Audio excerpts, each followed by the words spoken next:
City India news, महाराष्ट्रातील लोकप्रिय news channel.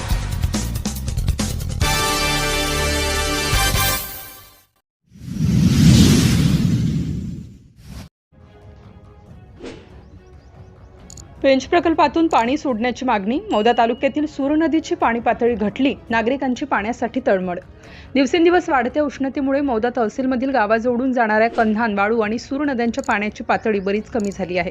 नदीचे काठ पूर्णपणे कोरडे पडत आहेत। या अंतर्गत मौदा तहसील अंतर्गत आणि सूर नदीच्या काठावरील गावांमध्ये पाण्याचे संकट वाढत चालले आहे, ज्यामुळे गावातील लोक त्या ग्रामपंचायतींना पाणी पुरवठ्यात अडचणी येत आहेत। त्यामुळे खात, आरोली, कोडा, मिंधी, वाडकेश्वर, बोरगाव, चिचोली, इजनी, धर्मपुरी, ताडा, महालगाव इत्यादी गावांची पाणी पुरवठा योजना सुरू ठेवण्यासाठी आणि जनावरांसाठी पाण्याची गरज लक्षात घेऊन पेंच प्रकल्प जलाशयाचे पाणी सूर नदीत सोडण्याची मागणी मौदा तहसील माजी जिल्हा परिषद सदस्य मुकेश अग्रवाल तसेच स्थानिक नागरिकांनी केली असून महसूल मंत्री चंद्रशेखर बावनकुळे यांनी दिलेल्या निवेदनात तालुक्यातील गावात पाणी नसल्याचे गांभीर्य लक्षात आणून दिलेले आहे। तर लवकरात लवकर पेंच प्रकल्पाचे पाणी मौदा तालुक्यात सांड नदीला, सूर नदीला सोडावे अशी मागणी या निवेदनाच्या माध्यमातून करण्यात आली आहे। सिटी इंडिया न्यूज करिता पूनम बोरकर, नागपूर। मागील काही दिवसापासून नदीला पाणी नसल्यामुळे खूप पाणी टंचाई सुरू आहे।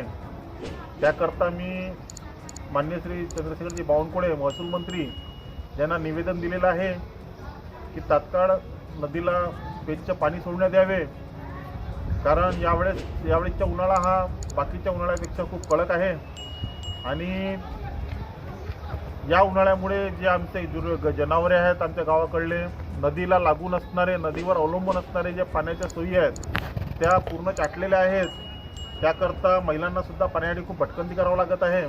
म्हणून मी शासनाला विनंती करतो की त्यांनी लवकरात लवकर सूर नदीला पेंचचं पाणी सोडून आम्हाला पाणी उपलब्ध करून देण्यात यावे।